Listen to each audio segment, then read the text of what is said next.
Sir हमने investment property को देखना शुरू किया था और उसमें हमने ये देखा था कि इन्वेस्टमेंट प्रॉपर्टी को इनिशियली किस पे रिकॉर्ड करते हैं, ठीक है जी, कब रिकॉर्ड करते हैं। फिर सब्सीक्वेंटली हमने देखा था कि जी हमारे पास दो मॉडल्स अवेलेबल हैं, या तो हम सर उसको फेयर वैल्यू पे रखेंगे या हम उसको कॉस्ट के ऊपर रखेंगे। याद आ रहा है? अच्छा जी, आज हमने एक स्टेप बढ़ना है आगे। अच्छा जी यार, अगर आप लोग खामोश हो जाएंगे तो बड़ी मेहरबानी हो जाएगी। सर अपने पास हेडिंग डालेंगे, बिल्कुल खामोश। सर अपने पास हम हेडिंग डालेंगे जनाब, अल्लाह के वास्ते बाजीज़।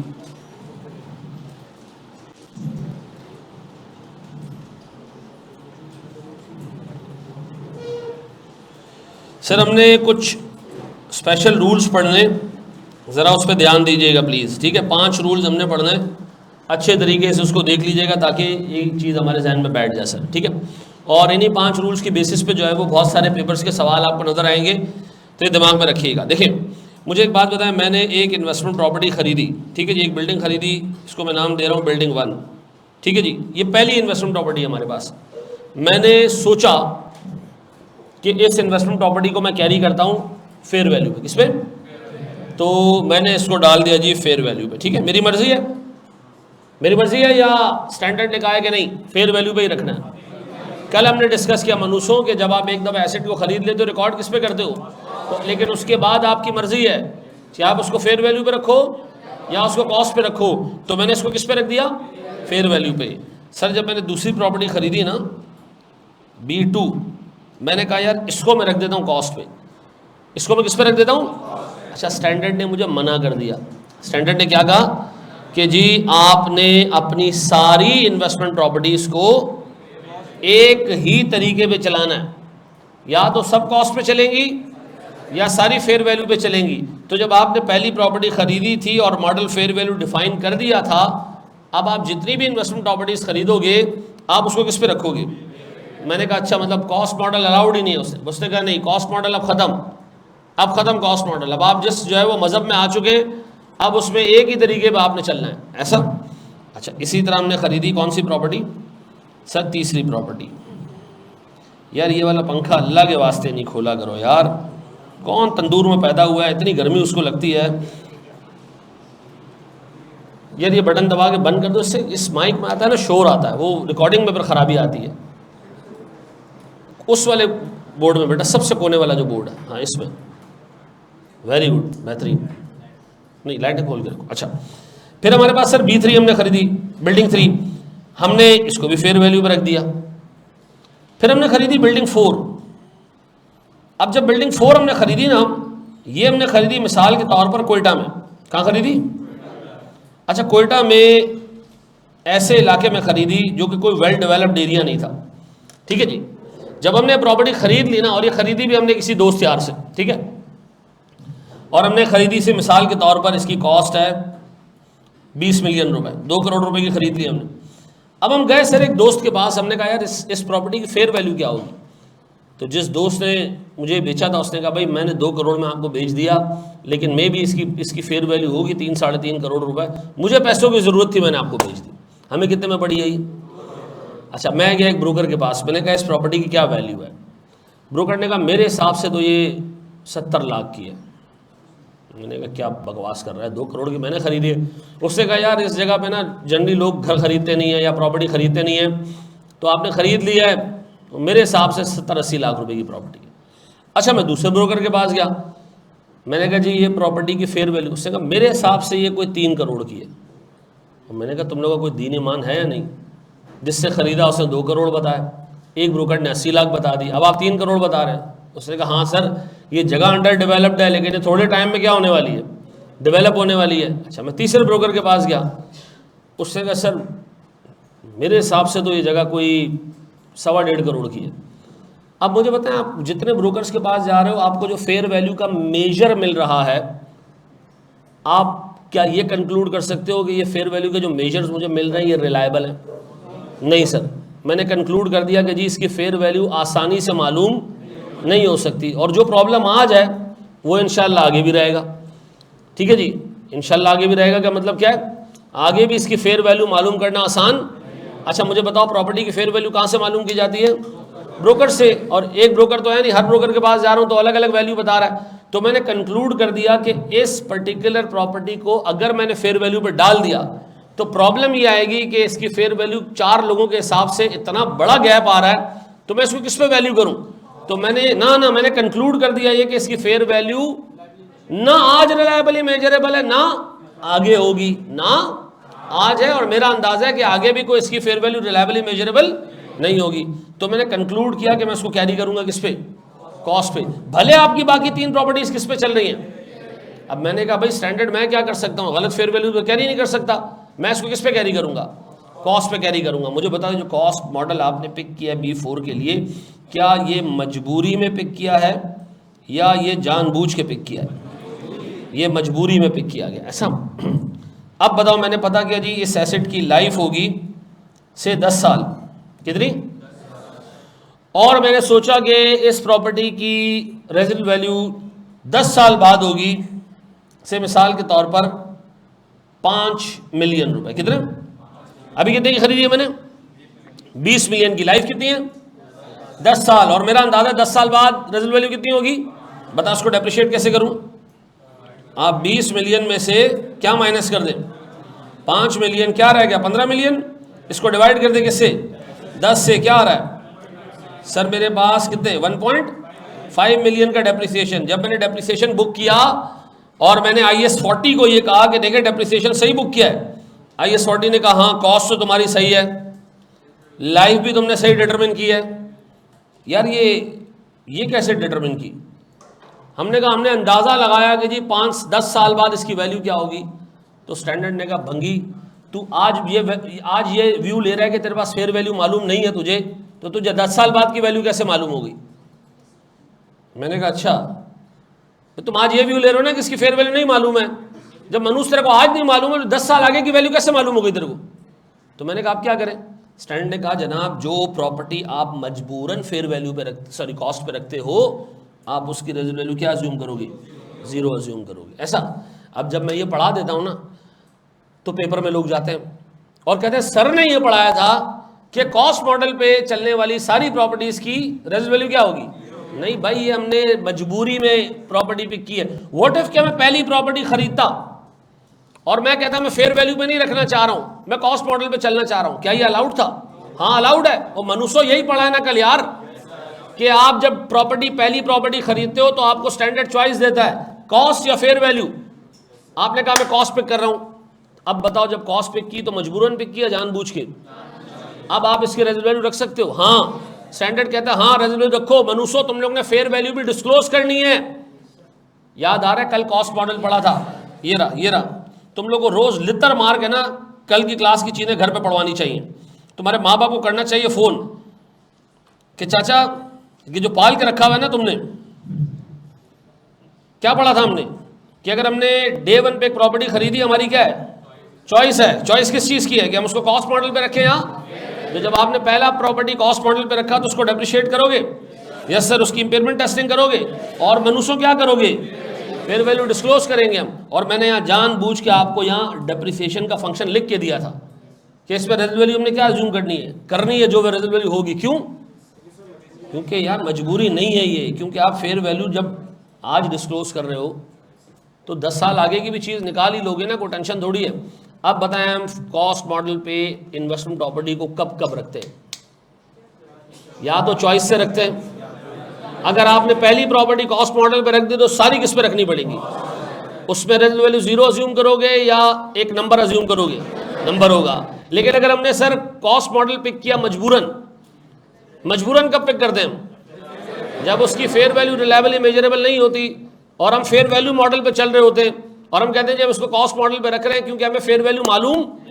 अब बताओ, ऐसी प्रॉपर्टी जहां आपकी सारी प्रॉपर्टीज फेयर वैल्यू पे हो, एक आपने कॉस्ट पे रख दी इस व्यू से कि जी आपको फेयर वैल्यू पता नहीं चलेगी, तो अब इस मॉडल में रेजिडुअल वैल्यू क्या अज्यूम करनी है?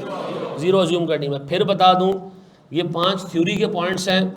ये अगर आपने बेटा जहन में डाल दिया ना, थोड़ी सी बोरियत होती है पढ़ते हुए, लेकिन ऑनेस्ट टू गॉड मैं आपको बता रहा हूँ, आगे का पूरा स्टैंडर्ड और नोट आपको समझ आ रहा होगा कि यार मैं क्या काम कर रहा हूँ। ये बात समझ आ गई? अब बताएं जी, हमने एक चीज़ ये पढ़ी कि आपके पास अगर कोई इन्वेस्टमेंट प्रॉपर्टी ऐसी है, कैसी है कि जो फेयर वैल्यू पे चल रही थी सारी, आपने उसमें से एक उठा के सर कॉस्ट पे इसलिए रख दी कि हमारे फेयर वैल्यू का मेजर रिलायबल नहीं है, तो स्टैंडर्ड कहता है फिर इसको ताहयात फेयर वैल्यू कॉस्ट मॉडल पे रखो। कैसे रखो? ताहयात। कि सर इसकी रेजल वैल्यू अगर कंसिडर की जाए तो क्या कंसिडर करेंगे? ज़ीरो। क्यों? स्टैंडर्ड कहता है मनु जब तुझे फेयर वैल्यू ही पता नहीं चल रही आज, तो इसकी रेजल वैल्यू कैसे पता चल गई? अच्छा, अब एक बात हमने पढ़ी थी, जब हम एक प्रॉपर्टी को कॉस्ट मॉडल पे रखते हैं बाय चॉइस, तो हमें फेयर वैल्यू क्या करनी पड़ती है? क्या यहाँ पर डिस्क्लोज करेंगे हम? नहीं। क्यों? है ही नहीं, पता ही नहीं चल रही है, तो कहाँ से डिस्क्लोज करेंगे? ये बात समझ आती है मेरे बच्चों? अच्छा, इसकी अंग्रेजी लिख देते हैं सर हम इसके सामने।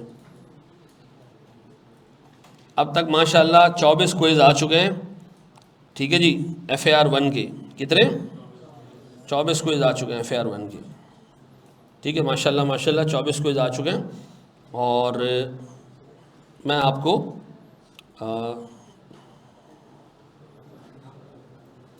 सबर ये माशाल्लाह हमारे ग्रुप पे ही कोई 985 स्टूडेंट्स तो सिर्फ ग्रुप पे हैं, ठीक है जी। और जेन्युइन नंबर जो हमारे पास स्टूडेंट का है, ये माशाल्लाह 26 क्विज आने के बाद की मैं आपको बात बता रहा हूँ, यकीन करो खुशी के हमारे मैं रात को सोया नहीं हूँ, ठीक है जी। मैंने कहा यार इतने अच्छे बच्चे यार जी, 1001 नंबर है। अच्छा जी, अब मेरे बच्चों मुझे एक बात बताओ, मैंने क्या लिखा जी? If a company values investment property at fair value, ठीक है जी, values investment properties at fair value but acquires the property whose fair value cannot be reliably determined over time, ठीक है जी। द कंपनी शेल, कंपनी क्या क्या करेगी? Value the newly acquired property at cost, depreciate the property over it's useful life, ठीक है जी, assume a nil residual value for depreciation purposes. पक्का? ये note कर लें सर, शाबाश। ये पहला स्पेशल रूल था, 5 रूल्स आपने पढ़ने हैं भी, शाबाश।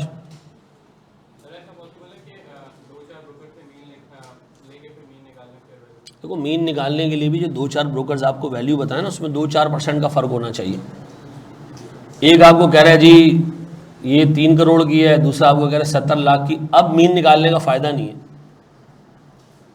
ठीक है ना। इतना वॉलेटिलिटी एक्सेप्टेबल नहीं होती। देखो भाई सुनो, एक चीज़ अच्छे तरीके से जहन में डाल दो, जो मैं आपसे रिक्वेस्ट करूँगा। अगर कोई मुझसे पूछे कि जी जैसे बच्चे ने कहा सर ये आपकी किताब में थ्योरी लिखी हुई है, ये किताब में थ्योरी लिखी हुई कुछ और अल्फाज में, आपने मेरी क्लास जब लेनी है ना, तो क्लास का सारा काम PDF से करना है, प्रैक्टिस के लिए आपने किताब यूज़ करनी है। हर चैप्टर के एंड पे मैं आपको क्वेश्चंस मार्क करा दूंगा कि यार ये वो क्वेश्चन है जो आपने इंडिपेंडेंटली घर पे बैठ के प्रैक्टिस करनी है, ठीक है जी। उसी में से मैं होमवर्क भी आपको दिया करूँगा।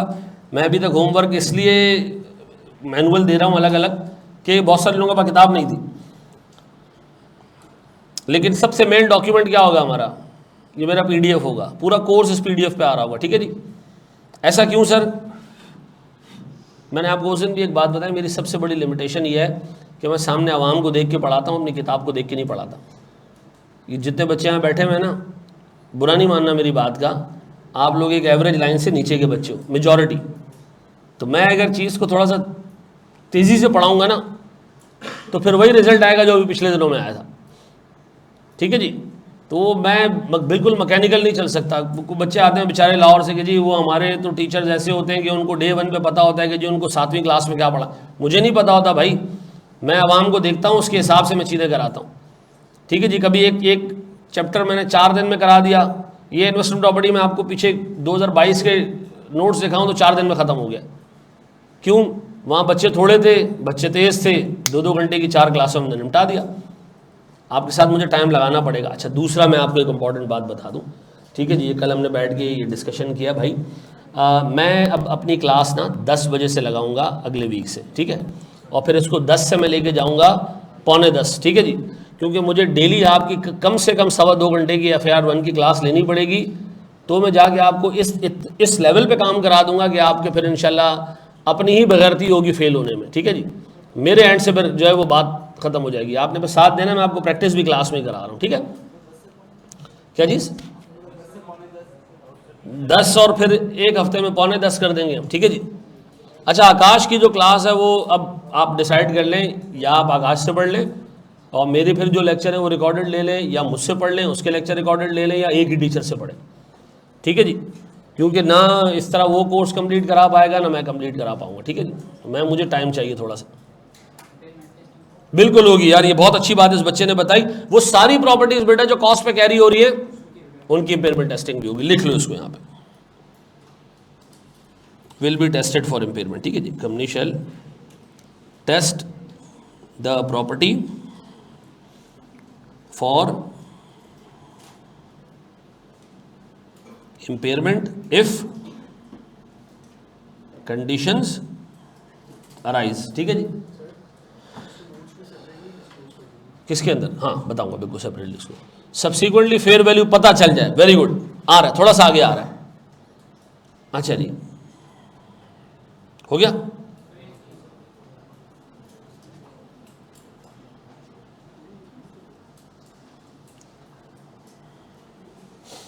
आप लोग तो यार मोबाइल में ये पीडीएफ पड़ा होता है, ऐसे ही आप बैठे हो कहीं फारिग, ये उठाया पीडीएफ घुमाना शुरू कर दिया, पूरी क्लास तो वहीं घूम जाती होगी, ठीक है ना। तो आप रोज़ रोज़ देखा करो यार। तो हमारे टाइम पे इतने मोटे मोटे रजिस्टर होते थे, लेकिन ऐसा नॉर्मल लाइफ में कहाँ होता है कि ब्रोकर अलग अलग वैल्यूज़ बताए। आप कभी आए लियारी? ठीक है जी।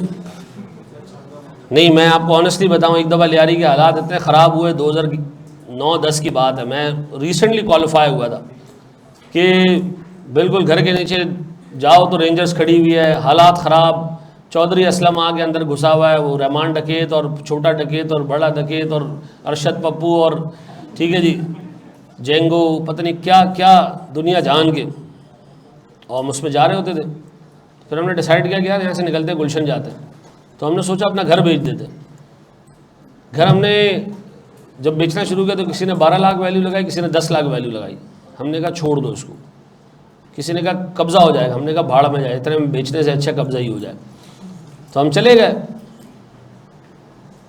ठीक है जी। 5-10 साल बाद लियारी का हालात ठीक हो गया। आज उसकी वैल्यू, जो बड़ा घर है हमारा लियारी में, उसकी आज वैल्यू तकरीबन कोई 70-80 लाख होगी। इतना बड़ा घर मैंने यहाँ खालिद बिन वलीद पे हो तो 10 करोड़ का घर हो, लेकिन लियारी में तो 70 लाख। लेकिन आज भी वहाँ जाके किसी से पूछें तो कहेगा जी 25 लाख, 30 लाख, 60 लाख, 50 लाख। वहाँ चीज़ों की वैल्यू इतनी स्टेबल। अच्छा, आपने कोई बिल्डिंग खरीदी है कि जी कोई ऐसी अंडर डेवलप्ड एरिया में, छांगा मांगा टाइप की जगह पे, हर बंदा अपने हिसाब से वैल्यू बताएगा। देखो, जहाँ पर ट्रांजैक्शंस हो रही है ना, प्रॉपर्टी खरीदी बेची जा रही है, वहाँ फेयर वैल्यू मालूम करना आसान है। लेकिन जिस इलाके में प्रॉपर्टी खरीदी ही नहीं गई है, ठीक है जी, बड़े मांगे जी मेरा बच्चा, नहीं पता चलेगी ना, फिर वैल्यू न्यूज़ पे जाएंगे। याद आ रहा है मैंने तुम लोग इम्पेयरमेंट टेस्टिंग में एक चीज़ बताई थी कि अगर वैल्यू न्यूज़ पता चल जाए, फेयर वैल्यू ना पता चल रही हो, तो आप इंपेयर कर दें एसेट को वैल्यू न्यूज़ को रख के। क्यों? क्योंकि वैल्यू न्यूज़ जनरली ज़्यादा होती है किससे? फेयर वैल्यू से, ठीक है जी। क्या चीज़? देखो, मैं फिर एक बात बताऊं, क्या स्टैंडर्ड ने कहा कि डे 1 पे प्रॉपर्टी को फेयर वैल्यू पे रिकॉर्ड करो? अगर ऐसा मामला होता तो हम फंस जाते। उसने कहा कॉस्ट पे रिकॉर्ड करो। कॉस्ट अगर मैंने फेयर वैल्यू से बहुत कम पे की है तो भी कॉस्ट, बहुत ज्यादा पे की है तो भी कॉस्ट, खत्म। जो पैसे पे किए उस पर रिकॉर्ड करो। जी मेरा बच्चा, एक सवाल आता है जी। वेरी गुड सर, इसी का मैं जवाब देने जा रहा हूं। मुझे एक बात बताएं, व्हाट इफ के सब्सीक्वेंटली फेयर वैल्यू पता चल जाए, हालात अच्छे हो गए जी, अब आ गए जी फेयर वैल्यू। अब स्टैंडर्ड कहता है खबरदार अगर इसको तुम फेयर वैल्यू पे लेके गए। हमने कहा फेयर वैल्यू पता चल गई, उसने कहा नहीं, अब इसको किस पे रखना है? ये मरेगा भी कॉस्ट पे, अब ये फेयर वैल्यू पे नहीं जाएगा। No change in model is allowed. अच्छा, क्या चीज? आप प्रेजेंट वैल्यू को भी जीरो अज्यूम करोगे, ये चेंज ही नहीं करोगे। उसका रीजन ऐसा क्यों? ना ना ना ना ना, ऐसा क्यों? देखो सुनो, अभी तुम्हारे लेवल से ना थोड़ी ऊपर बात है, लेकिन मैं आसान करके समझाने की कोशिश करता हूं। देखो, मुझे एक बात बताओ, मैंने एक प्रॉपर्टी खरीदी और मैंने कंक्लूड कर दिया, 4-5 ब्रोकर से वैल्यू ले ली कि ये इसकी फेयर वैल्यू रिलायबली मेजरेबल नहीं है, और हमने उसको कॉस्ट पे कैरी करना शुरू कर दिया। हमें आमतौर पे पता है कि प्रॉपर्टी की वैल्यू ओवर द पीरियड क्या होगी, बढ़ेगी। सर 1 साल हुआ हमें लॉस, बिजनेस में ठीक ठाक लॉस हो गया, हमने सोचा एक काम करते हैं,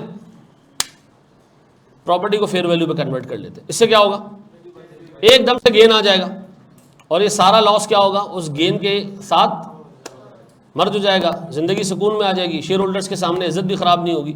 तो हम रोक के रखे हुए हमने, जिस साल लॉस होगा हम कहेंगे ओहो फेयर वैल्यू पता चल गई। स्टैंड ने कहा ये बगैरती अलाउड नहीं है। लेकिन फिर एक काम आता है फाइनेंशियल कंसल्टेंट का, वो आपको इस बगैरती को करने का दूसरा तरीका बताता है, जो मैं आपको भी बताने वाला हूँ। अगर ऐसा सीन हो भी जाए कि फेयर वैल्यू पता चल जाए और आपको स्टैंडर्ड मना कर रहा हो कि नहीं नहीं नहीं ये अलाउड नहीं है, बड़ा आसान काम है, प्रॉपर्टी को बेचें, सारा गेन रिकॉर्ड करें और दोबारा खरीद लें। ठीक है जी, इसमें आपको सिर्फ मसला ये आएगा कि बेचते हुए आपको इनकम टैक्स पे करना पड़ेगा क्योंकि गेन होगा। ठीक है जी, और दूसरा आपको खरीदते हुए जो है वो दोबारा इनकम टैक्स पे करना पड़ेगा अंडर सेक्शन 236। जो प्रॉपर्टी खरीदते हो आप 1.5% ऑफ द प्रॉपर्टी वैल्यू आपको टैक्स देना पड़ता है। ये 2 टैक्स आपको लगेंगे बस, लेकिन फेयर वैल्यू रियलाइज हो जाएगी। ऐसा नई डेप्रिसिएशन में भी कोई चेंज नहीं आएगा भाई, जैसे प्रॉपर्टी चल रही है वैसे ही चलती रहेगी, चाहे सब्सिक्वेंटली फेयर वैल्यू पता चल जाए। ऐसा स्टैंडर्ड ने ये रूल रखा है मेल प्रैक्टिसेस को, यानी गलत प्रैक्टिसेस को ख़त्म करने के लिए। पक्का जी। अब बताओ हमने इधर क्या 3 उसूल पढ़े। सारी प्रॉपर्टी फेयर वैल्यू पे चल रही है, एक पता चली फेयर वैल्यू नहीं पता चलेगी प्रॉपर्टी की, हमने उसको कॉस्ट पर रख दिया। रेस्ट वैल्यू क्या अज्यूम करूँ, सब्सिक्वेंटली फेयर वैल्यू पता भी चल जाए तो इग्नोर करें आप, क्या करें, इग्नोर करें आप। ठीक है जी। अगर हम शुरू से ही कॉस्ट मॉडल पर रिकॉर्ड करते होंगे तो उसकी प्रॉपर्टी की फेयर वैल्यू,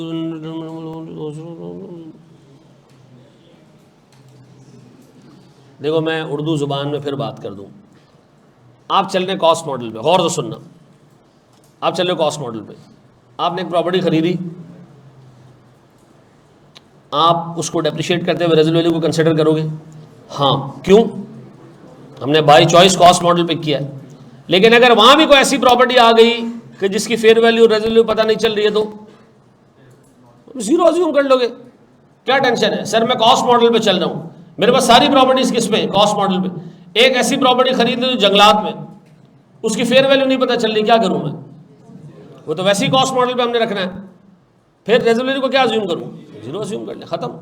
ठीक है जी, बढ़े हम आगे दोस्त, आगे बढ़ो दोस्त। दूसरा रूल सर, दूसरा रूल बोर्ड पे देखिएगा दोस्त, 3 उसूल बताऊंगा छोटे छोटे, प्लीज बोर्ड पे देखिएगा, अपने पास हेडिंग डालेंगे हम अंडर कंस्ट्रक्शन प्रॉपर्टी। क्या चीज प्यारे भाई, बोर्ड पे आप लोगों ने माशाल्लाह कल की क्लास लेने के बाद जितनी चीज़ें याद रखी हैं उससे मुझे अंदाज़ा होता है कि तुम लोग किस ढीठ मट्टी से बने हो। नहीं करते हो याद चीज़ें, घर जाके देखते ही नहीं हो तुम लोग, इंतजार कर रहे हो इंशाल्लाह चौथी अटेम्प्ट के बाद जब मैं जूते खाऊंगा ना तब मैं इंसान का बच्चा बनूंगा। ठीक है जी, कल मैंने बताया था ना कि हम चॉइस से कॉस्ट और फेयर वैल्यू मॉडल पिक कर सकते हैं, तो आज क्यों याद नहीं था ये? नहीं बेटा नहीं याद था ना, मेजॉरिटी को याद नहीं था।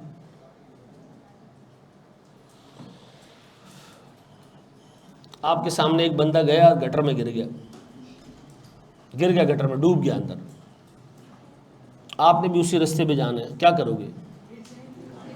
थोड़ा सा रास्ता चेंज करोगे ना, या नहीं गटर में गिरोगे, ओहो अच्छा यहाँ गिरते हैं? अजीब लग रहा है ना सुन के, करते यही हो तुम लोग। हाँ जी, अच्छा बोर्ड पे देखिए अंडर कंस्ट्रक्शन प्रॉपर्टी क्या है सर। सर एक प्रॉपर्टी है जो अंडर कंस्ट्रक्शन, अच्छा इससे पहले मेरी सारी प्रॉपर्टीज किस पे चल रही हैं, फेयर वैल्यू पे चल रही हैं। अंडर कंस्ट्रक्शन प्रॉपर्टी का मैं क्या करूं, इसको भी फेयर वैल्यू पे रखूं हैं? अंडर कंस्ट्रक्शन प्रॉपर्टी की फेयर वैल्यू पता चल सकती है नहीं? ओ मनुष्य, हाँ आपने बैरियर टाउन के प्लॉट्स खरीदे थे, जगह खरीदी थी, किसी के बाप ने इन्वेस्टमेंट की है। चलो सुनो मैं आपको बताता हूँ, ये गली के कोने पे एक बिल्डिंग बन रही है, आपके अब्बा ने चौथे फ्लोर पे एक मकान खरीद लिया, आपने अब्बा को कहा जरा बिल्डिंग तो दिखाएं, अब्बा ले गए तो जमीन है। आपने कहा अब्बा हमारा घर का है, अब्बा ने कहा ये यहाँ होगा। उधर घर होता है, उधर नहीं होता ना, उस वक्त तो खाली है, लेकिन आपके अब्बा एक अमाउंट दे के गए, उसको नहीं दे के गए। इसका मतलब है पाकिस्तान में और दुनिया भर में अंडर कंस्ट्रक्शन प्रॉपर्टी की फेयर वैल्यू मालूम होती है लोगों को कि इसकी क्या वैल्यू है। फाइलें खरीदते हैं ना लोग, आधी कंस्ट्रक्टेड प्रॉपर्टी खरीद ली, बिल्डिंग बन रही है, हाँ भाई 8 फ्लोर हमारे, ऐसा है ना। मेमन सेठ आता है, हमारी बिल्डिंग में 70 अपार्टमेंट्स खाली थे, एक मेमन बंदा आया, उससे 4.5 करोड़ के हिसाब से 40 फ्लैट उठा लिए। अब पता नहीं उसके पास पैसा कहाँ से आया होगा, ठीक है जी, फटी हुई चप्पल पहन के आया था, ठीक है जी, लेकिन बाकी चीज़ें सही थी। अब मुझे एक बात बताओ सर, क्या अंडर कंस्ट्रक्शन प्रॉपर्टी की फेयर वैल्यू पता चल सकती है? हाँ सर, हाँ, हर जगह पे अंडर कंस्ट्रक्शन प्रॉपर्टी की फेयर वैल्यू मालूम करना आसान है। तो स्टैंड कहता है अगर तुम्हारे पास सारी प्रॉपर्टी फेयर वैल्यू पे चल रही है तो अंडर कंस्ट्रक्शन भी किस पे चलेगी?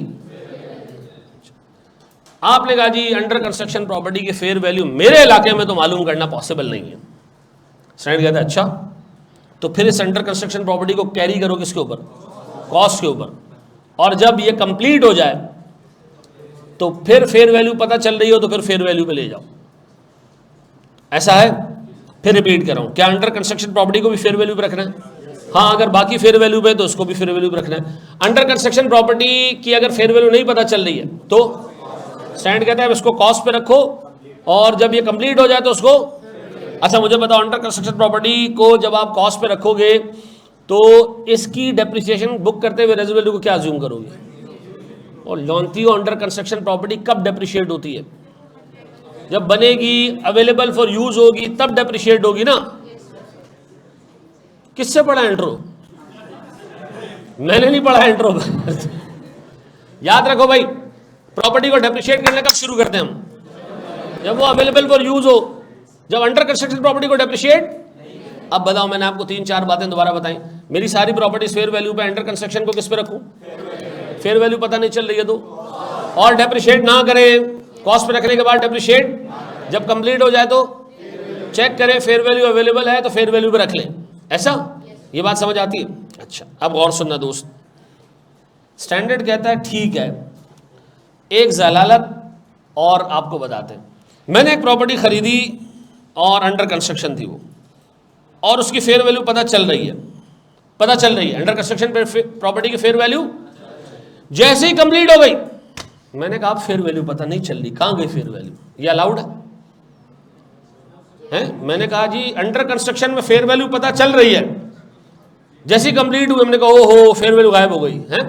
स्टैंड कहता है ये बगैरती छोड़ो, जब अंडर कंस्ट्रक्शन प्रॉपर्टी की फेयर वैल्यू पता चल रही थी ना, तो फिर उसके बाद ये व्यू लेना अलाउड ही नहीं है कि बनने के बाद फेयर वैल्यू गायब हो गई। मतलब खंडर की फेयर वैल्यू थी और बिल्डिंग की फेयर वैल्यू नहीं है, ये चीज़ अलाउड। अब बताओ, मैंने आपको अंडर कंस्ट्रक्शन प्रॉपर्टी में क्या 3 बातें बताई?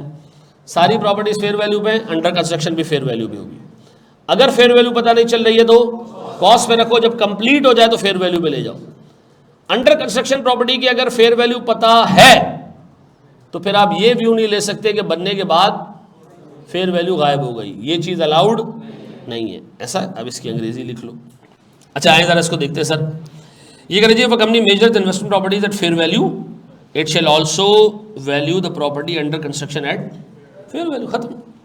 If fair value of property under construction is not determinable but is expected to be determinable upon completion, the property shall be carried at cost until completion, at which point it will be measured at fair value. पक्का? If fair value of a property under construction is identifiable, but upon completion the company anticipates being unable to determine the fair value of the completed property, this approach will not be permitted. हाँ जी, समझ आ गई तीनों बातें? ये copy करो, copy. बड़े हमारे दोस्त, बिल्कुल बिल्कुल मेरे बच्चे, अब्दुल हादी सही कह रहे हो। CWIP के नाम तो शो होगी लेकिन फेयर वैल्यू पे आ रही होगी, हम लिखेंगे CWIP एट फेयर वैल्यू। चलो आओ जी, जल्दी जल्दी, शाबाश मेरे बच्चों। आज मैं आपको एक सवाल दूंगा जिसमें 7-8 प्रॉपर्टीज होंगी, आपने बताना है कि उसको कॉस्ट पे रखना है या फेयर वैल्यू पे रखना है। ठीक है जी। पॉइंट नंबर 3 एक दफ़ा बता दें का मतलब रिपीट कर दूं, अगर एक अंडर कंस्ट्रक्शन प्रॉपर्टी की फेयर वैल्यू पता चल गई है तो आप ये नहीं कह सकते कि बंद कंप्लीट होने के बाद फेयर वैल्यू गायब हो गई, फिर कंप्लीट होने के बाद भी उसको कैरी करना है किस पे, फेयर वैल्यू पे। ठीक है, चलो आओ मेरे प्यारे बच्चों,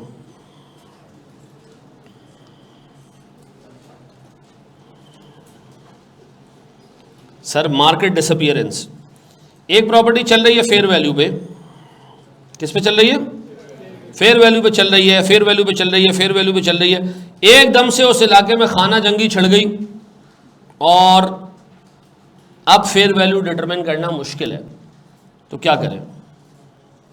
स्टैंडर्ड कहता है इसको कॉस्ट मॉडल पे नहीं लेके जा सकते, इसको किस पे रखना है आपने, फेयर वैल्यू पे रखना है। लेकिन सर फेयर वैल्यू तो पता ही नहीं चल रही है ना, तो फिर आपने सर जो आखिरी फेयर वैल्यू है ना, जो रिलायबली मेजरेबल थी, उसी पे आपने उसको रखना है, आपने उसको कॉस्ट मॉडल पे नहीं डालना। ठीक है जी, ये याद रखना। आप ये मजबूरी नहीं कह सकते कि जी फेयर वैल्यू गायब हो गई तो अब मैं कॉस्ट पे लेके जा रहा हूँ। ये क्यों किया गया है, क्योंकि जिस साल आपको लॉस हो रहा होगा आप कहोगे जी फेयर वैल्यू रिलायबल नहीं है तो मैं इसको किस पे लेके जा रहा हूँ, ये चीज़ें अलाउड नहीं है। तो एक दफ़ा जो प्रॉपर्टी फेयर वैल्यू पे आ गई फिर उसके बाद वो कभी भी कॉस्ट मॉडल के ऊपर नहीं जा सकती। If a company values a property at fair value and the market subsequently disappears, market disappear होने का क्या मतलब है, हालात इतने ख़राब हो गए कि सर अब वहाँ पर ट्रेडिंग ही नहीं होती है प्रॉपर्टीज़ में, कोई ख़रीदता बेचता ही नहीं है।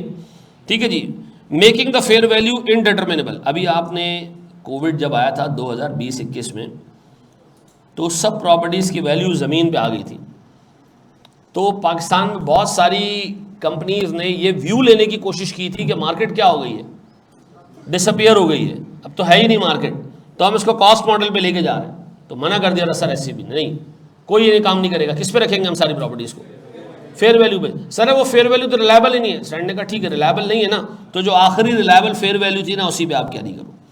लेकिन खैर सबको फेयर वैल्यू ओरिजिनली रखना पड़ी, सबको लॉसेस बुक करना पड़े, ठीक ठाक लॉसेस बुक करना पड़े। मैं आपको एज क्लोज एज ये बता सकता हूँ कि जो ये तारिक रोड पे डॉलमन सेंटर है, इसकी 50% दुकानें किराया पे नहीं कर पा रही थी। मैं तो सारी चीज़ें देख रहा था उस वक्त के मार्केट में क्या चल रहा है, और बहुत सारे बच्चे अपने डिफरेंट ऑडिट्स पे भी होते हैं, तो वो भी बता रहे होते हैं कि जी इतनी बुरी हालत हो गई थी कि आधी दुकानों से किराया मिलना बंद हो गया था, और लोग ये व्यू लेना चाह रहे थे कि जी इस इन्वेस्टमेंट प्रॉपर्टी की फेयर वैल्यू मालूम नहीं हो सकती, रिलायबल नहीं है, तो हम इसको कॉस्ट मॉडल पे ले जाएं। अलाउड किस पे रखें इसको, फिर हम आखिरी रिलायबल सही फेयर वैल्यू के ऊपर, ऐसा। अब ये याद रखिएगा मेरे बच्चों, एक दफ़ा कॉस्ट मॉडल पे आप आ गए मजबूरी में, आप फेयर वैल्यू पे नहीं जा सकते, और एक दफ़ा फेयर वैल्यू मॉडल पे आ गए तो फिर आप कभी भी कॉस्ट मॉडल पे नहीं जा सकते, ऐसा। अंडर कंस्ट्रक्शन की जो फेयर वैल्यू थी उसी पे कंप्लीटेड पे ही कैरी करेंगे बेटा। अंडर कंस्ट्रक्शन की फेयर वैल्यू रोज़ बरोज़ चेंज हो रही होगी ना, जैसे जैसे फ्लोर चढ़ रहे होंगे उसके, कंस्ट्रक्ट हो रहा होगा तो क्या हो रहा होगा, फेयर वैल्यू बढ़ रही होगी, कंप्लीट हो जाएगी तो फेयर वैल्यू मैक्सिमम पे आ जाएगी हर साल के एंड पे। बोर्ड पे देखिएगा, मुझे बताएं एक एम्प्लॉयर है, उसका एक एम्प्लॉई है, उसका एक एम्प्लॉई है। मेरे बच्चों गौर सुनना, इनका जो रिलेशनशिप है, गौर तो सुनना, ये एक ऑब्जेक्टिव रिलेशनशिप है या ऑब्जेक्टिव का मतलब क्या है। देखो एक कहावत है, बड़ी अजीब कहावत है, ठीक है जी, चाइनीज़ कहावत है कि कुत्ता उस हाथ को काटता नहीं है जिस हाथ से वो रोटी खाता है। यानी जो कुत्ता जिसको खिलाया जा जो हाथ उसको खिला रहा होता है ना, उसको वो नहीं। इंसान के बारे में नहीं है ये, किसके बारे में, कुत्ते के बारे में। कुत्ता उस हाथ को कभी भी नहीं काटता। तो ये प्रिंसिपल याद रखना, इंसानों में भी कुछ एक्सटेंड तक अप्लाई होता है। एक एम्प्लॉयर और एम्प्लॉय का रिलेशनशिप ऐसा है कि उसमें एम्प्लॉय से एम्प्लॉयर कोई भी ऐसा काम करवा सकता है डॉक्यूमेंटेड, जिससे पूरी अकाउंटिंग ट्रीटमेंट उल्टी हो जाए। क्या मतलब, मैं आपको एग्जांपल देता हूँ। सर हमारी एक बिल्डिंग है, गौर से सुनना, ये हमारा ऑफिस है, ARTT हमारा ऑफिस है, ठीक है जी, काम कर रहे हैं हम। ये हमारा इस जगह हम बिजनेस कर रहे हैं, इसको हम क्या कहेंगे, ये PP है, ये बिल्डिंग, या ये IP है, ये PP है भाई। अब मैंने क्या किया, मैंने कहा जी मेरे यहाँ 4 एम्प्लॉयज़ हैं जो बेचारे यहीं रहते हैं रात में, मैंने ARTT की बिल्डिंग उनको किराए पे दे दी है। क्या कर दिए, किराए पे दे दिए जी, और उनसे हम किराया ले रहे हैं जी 500 रुपये महीना।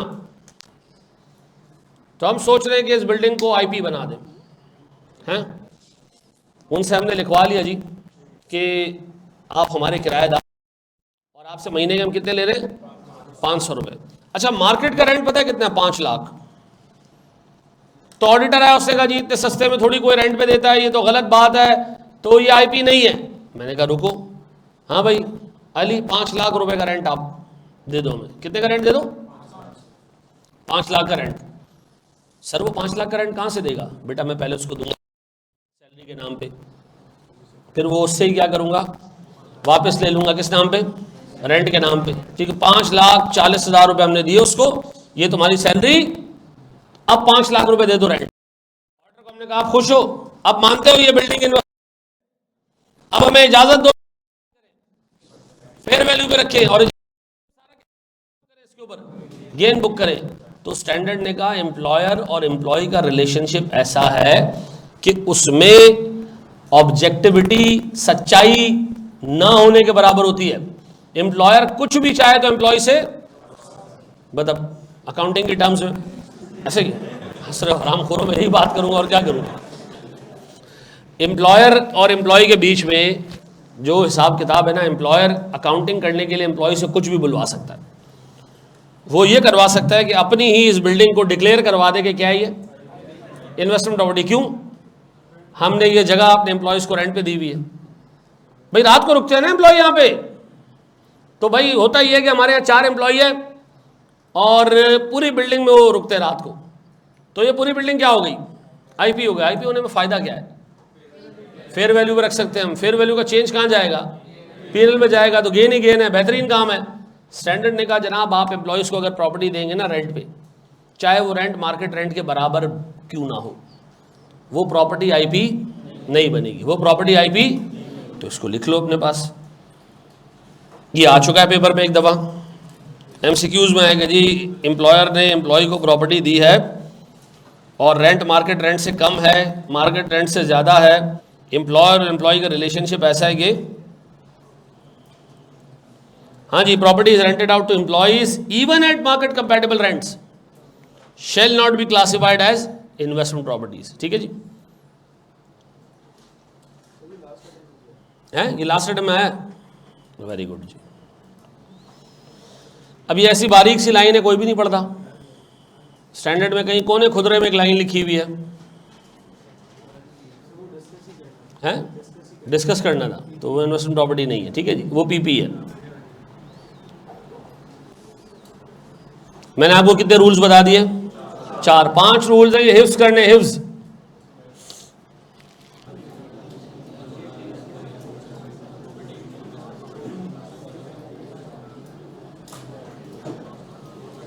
अब देखो यार, ये एक प्रॉपर्टी का क्वेश्चन है और अगर आप देखें तो इसमें 2 प्रॉपर्टीज़ हैं और उसने बताया कि जी प्रॉपर्टी ए जो है वो on construction see with a view to rental income, the construction was completed on this, cost इतनी थी, प्रोफेशनल फ़ी शामिल है, एब नॉर्मल वेस्टेज ये रहा। ठीक है जी, ये सारी चीज़ें वो जो अभी तुमने कवर की है। Operating losses were also incurred before the property was rented out, initial operating losses याद आ रहा है, फेयर वैल्यू इतनी थी, फलाना इतना था, cost model is use for all subsequent rental income received. इतना ही अगर आप देखें ना, अगर आपको ये सारी चीज़ें बेटा याद है ना, तो ऑनेस्टली इस सवाल में इतना बड़ा मसला नहीं होता। लड़के तुमने मुझे कहा इसके अंदर एक चीज़ आई हुई है, वो कहाँ है? कहाँ पर है? ऊपर कहाँ पर है?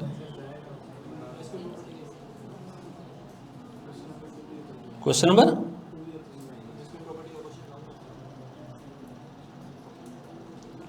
रुको,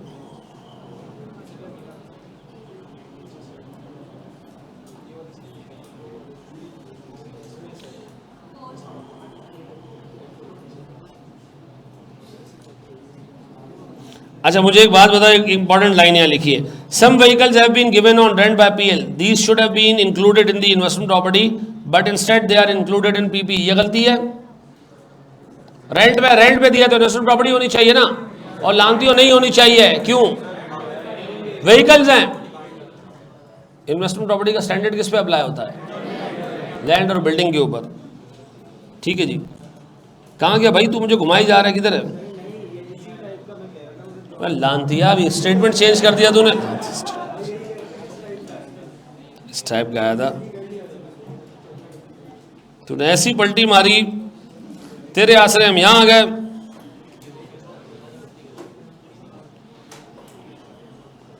चलो जी,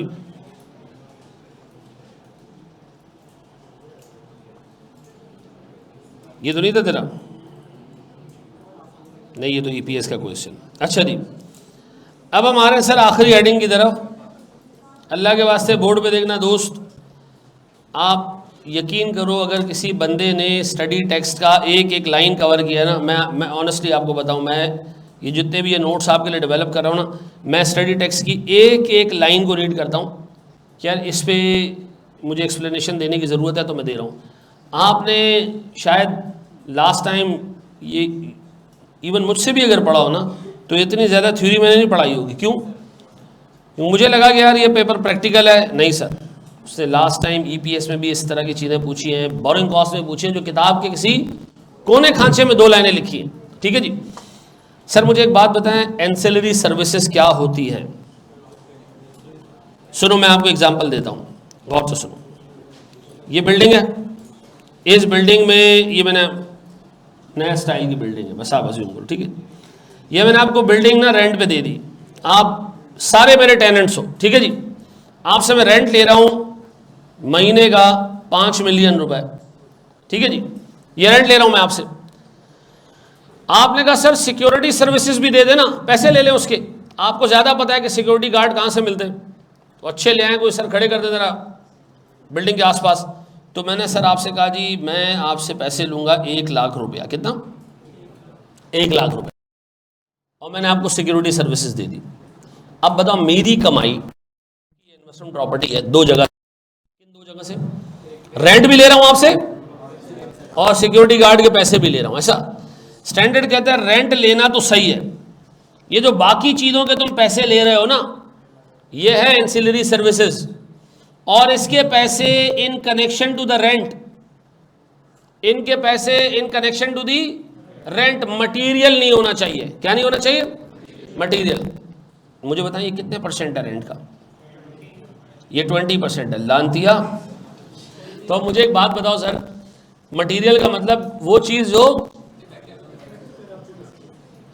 असरअंदाज हो सर डिसीजन में। चर्च क्या हो गया मतलब? काबिल कबूल ही नहीं है क्या मतलब भाई? अब मुझे एक बात बताएं सर, ये जो आपने 1 लाख और 5 मिलियन को कनेक्ट करके परसेंटेज निकाली ना, कितनी? 2। क्या ये एंटिटी के लिए मटेरियल है? आम तौर पे इतनी छोटी अमाउंट मटेरियल नहीं। मटेरियल क्या है क्या नहीं है, ये कौन डिसाइड करेगा? ये कंपनी खुद डिसाइड करेगी। ये कंपनी, मिसाल के तौर पर मैं आज फैजान नाम है ना मुल्ला का, मिसाल के तौर पर फैजान से पूछूं जी यार 100 रुपये तो देना, कहा मैं वापस दे रहा हूं आपको, और फैजान मेरा रिकॉर्ड जानते हुए कि पैसे लेने के बाद कभी भी वापस, फैजान मुझे तब भी 100 रुपये दे दे कि हाँ रखो यार छोटी सी अमाउंट है, कोई मसले वाली बात नहीं। फैजान के लिए 100 रुपये क्या है? इममटीरियल है। केस 2, मैंने फैजान को कहा जी 100 रुपये दे दे, फैजान की सांस अटक गई। फैजान ने कहा 100 रुपये? ओहो नहीं भाई, आपने पिछले भी नहीं दिए। तो इसका मतलब फैजान इस अमाउंट को क्या कंसिडर करता है? इसका मतलब है अच्छा materiality person to person, company to company क्या करती है? वेरी करती है। तो किसको राइट होना चाहिए मटीरियलिटी डिफाइन करने का? कंपनी को खुद। ऐसा है तो स्टैंड कहता है जनाब अगर ये अमाउंट एंसिलरी सर्विसेज की मटीरियल है तो फिर ये प्रॉपर्टी इन्वेस्टमेंट प्रॉपर्टी नहीं है। तो हमने कहा इससे क्या फर्क पड़ता है कि सिक्योरिटी गार्ड के पैसे कितने हैं, और आप कह रहे हैं कि अगर ये मटीरियल हो, अज्यूम करें एक एंटिटी कह रही है मटीरियल मेरे लिए 8% है, एनीथिंग अबव 8% इज मटीरियल, तो आप कह रहे हैं अगर एंसिलरी सर्विसेज के पैसे रेंट के मुकाबले में क्या है? मटीरियल है, तो ये प्रॉपर्टी इन्वेस्टमेंट प्रॉपर्टी। एक बंदा परेशान क्या, ये क्यों? अब बताएं सर हमारे पास जो है वो एक बिल्डिंग है और मेरे पास सर मैं होटल के तौर पर उसको चला रहा हूँ और मैं उसके कमरे जो है रेंट पे देता हूँ। क्या होटल एक इन्वेस्टमेंट प्रॉपर्टी है मेरे लिए? नहीं नहीं नहीं नहीं नहीं है, नहीं है, नहीं है। क्यों?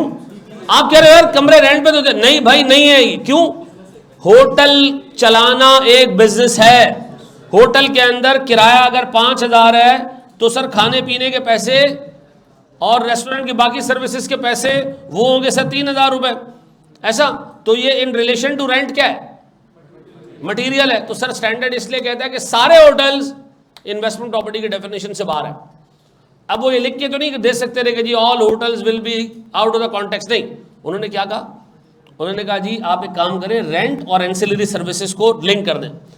एक होटल के अंदर, एक रेस्टोरेंट के अंदर रेंट का अमाउंट अगर 5,000 है तो सीधी सी बात है सर, बंदा खाएगा पिएगा ये सारी चीज़ें, तो सर उसकी वजह से क्या होगा, ये परसेंटेज क्या हो जाएगी, बढ़ जाएगी। तो बढ़ गई तो सर फिर हम होटल को क्या कंसिडर करेंगे, इन्वेस्टमेंट प्रॉपर्टी कभी भी कंसिडर। तो याद रखिएगा ये रूल बनाए इसलिए गए ताकि होटल्स को इन्वेस्टमेंट प्रॉपर्टी की डेफिनेशन से बाहर निकाल दिया जाए, ऐसा। अच्छा, कहां कैटेगराइज करेंगे इसको, PP, property plant and equipment. अब बताओ मेरे प्यारे बच्चों, गौर सुनना। एक बंदा है, वो एक बिल्डिंग रेंट पे दे दे और घर आके बैठ जाए, बताएं पूरा महीना ये बंदा क्या करेगा, कुछ नहीं करेगा। क्यों, रेंट पे दे दिया। तो रेंट पे बिल्डिंग देना, ये बिल्डिंग इन्वेस्टमेंट प्रॉपर्टी बन जाएगी, यस सर हाँ। तो इन्वेस्टमेंट प्रॉपर्टी का जो इन्वेस्टर होता है ना, गौर तो सुनना, मैं बड़े टेक्निकल अल्फाज इस्तेमाल कर रहा हूं, वो एक पैसिव इन्वेस्टर होता है। क्या होता है, पैसिव का मतलब ठंडा आदमी, प्रॉपर्टी दे के घर आ गया, अब नेटफ्लिक्स लगा के बैठा हुआ है, पूरा दिन चिल कर रहा है और उसको पता महीने के एंड में क्या होगा, रेंट आ जाएगा, ऐसा है। अगर एक होटल ओनर है, वो एक्टिवली क्या कर रहा होगा सर, काम कर रहा होगा, कमरे भी रेंट पे दे रहा होगा, खाना भी अरेंज कर रहा होगा।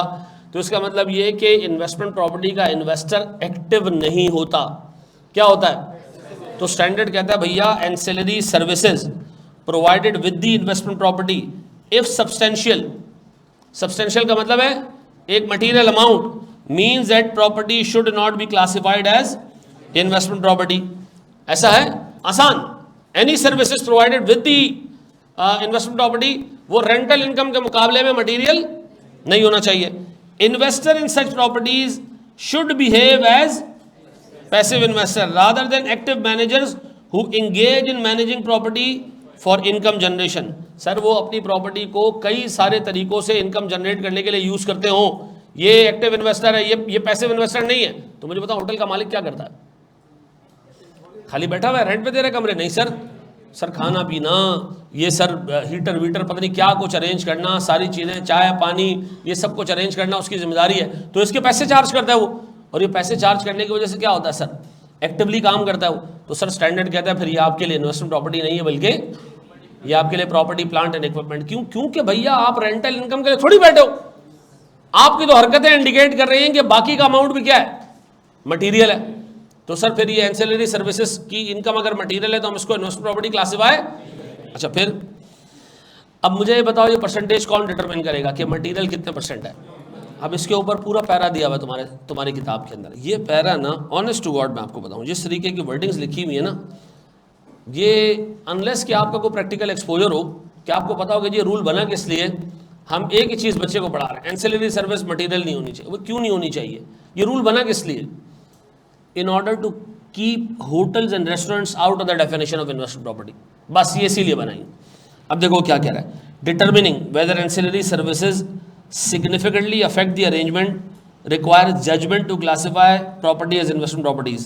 Entities must establish and disclose, क्या चीज, entity must establish and disclose the criteria,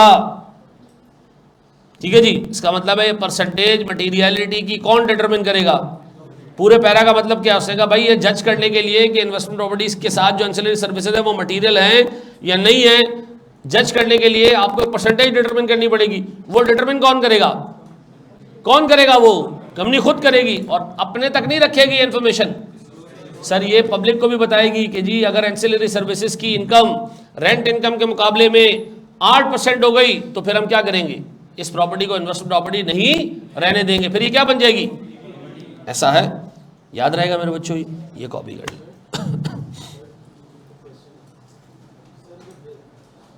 जी मेरे बच्चों बोलो।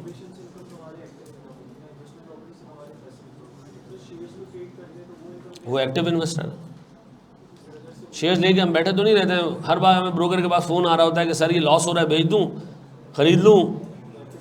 आमतौर पे वो क्या होता है, एक्टिव इन्वेस्टर होता है।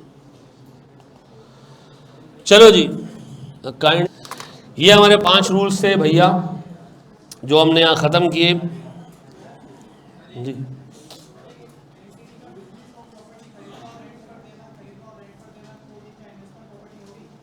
खरीदना और हाँ ये इन्वेस्टमेंट प्रॉपर्टी है।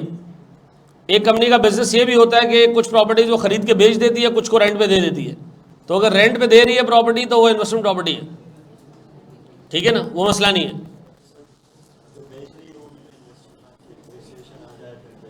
क्या चीज? अच्छा एक चीज और सुन लेना दोस्त, आखिरी चीज हम पढ़ रहे हैं, कॉपी कर लिया, ये इसी का जवाब दे रहा हूं तुम्हें अमजद। ऐ मेरे प्यारे बच्चों, आज की क्लास हमने पूरी थ्योरी की कवर की है, ठीक है जी, लिख ले जल्दी लिख ले।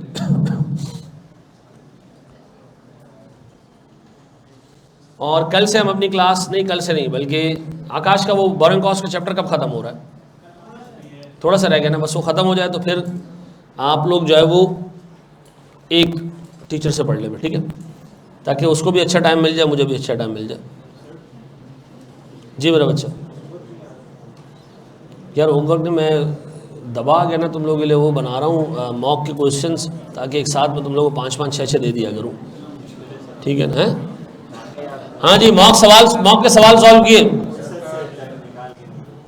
मॉक के सवालों में एक सवाल मैंने डाला था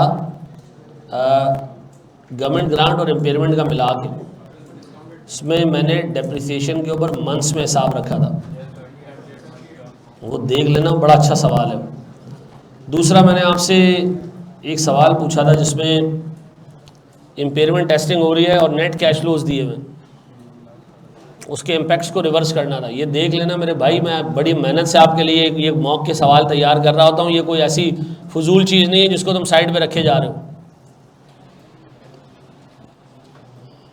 FAR1 का क्विज़ भाई ज़रूर देना, आप तमाम लोग ने देना है क्विज़, अल्लाह के वास्ते मैं बार बार बता रहा हूँ, टकराओगे सर फट जाएगा, आपने सर फाड़ना है, घुस जाए दीवार में, मैं बार बार आपको बता रहा हूँ। ये नहीं देगा क्विज, नहीं देगा एग्जाम, मैंने आपको हल बता दिया, यूट्यूब से पढ़ लो, ठीक है जी। इसमें दो मसले हैं, एक तो हराम का पढ़ रहे हो, जिस टीचर के लेक्चर हैं वो आपके क़यामत के दिन आपके गिरबान में हाथ डालेगा और आपकी सारी नेकियां ले जाएगा, अगर आपकी कुछ हैं तो, ठीक है जी, और आपका ईमान है अल्लाह के ऊपर और आखिरत के ऊपर, ठीक है जी।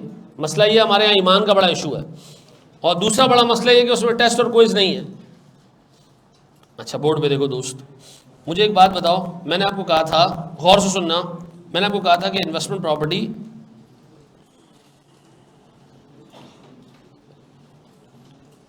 प्रॉपर्टी वो प्रॉपर्टी है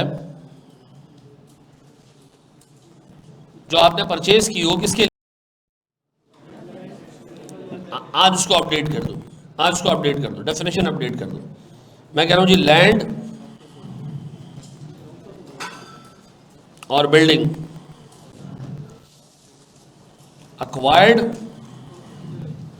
/ constructed for rental income और long term capital appreciation। Board पे देखना दोस्त, सर मैंने एक प्रॉपर्टी खरीदी 100 रुपए की, मैंने कहा यार ये इंशाल्लाह ताला हफ्ते बाद 101 की हो जाएगी, मैं बेच दूंगा। मैंने प्रॉपर्टी खरीदी किस नीयत से कि ये एक हफ्ते बाद 101 की हो जाएगी, मैं बेच दूंगा। ये इन्वेस्टमेंट प्रॉपर्टी है या नहीं है? तो फिर क्या है ये? सर ये इन्वेंट्री है। क्या ये? इसका मतलब है सर अगर आपने एक प्रॉपर्टी कैपिटल अप्रिसिएशन के लिए तो खरीदी है, लेकिन शॉर्ट टर्म कैपिटल अप्रिसिएशन के लिए, तो वो क्या है? इन्वेंट्री है। सर मैंने एक प्रॉपर्टी खरीदी 100 रुपए की और मैंने कहा इंशाल्लाह इसको 4-5 साल बाद बेचेंगे जब इसकी वैल्यू ठीक ठाक बढ़ चुकी होगी। ये क्या है? ये आईपी है। तो याद रखना ये वर्ड लॉन्ग टर्म और शॉर्ट टर्म का डिफरेंस याद रखना। शॉर्ट टर्म कैपिटल अप्रिसिएशन के लिए खरीदी गई चीज़ इन्वेंट्री होती है, लॉन्ग टर्म अप्रिसिएशन के लिए खरीदी गई चीज़ इन्वेस्टमेंट प्रॉपर्टी है। पक्का? बस हम यहीं तक रखते हैं अपनी क्लास को, ठीक है जी। थैंक यू वेरी मच, खुश रहें अपने खर्चे पे।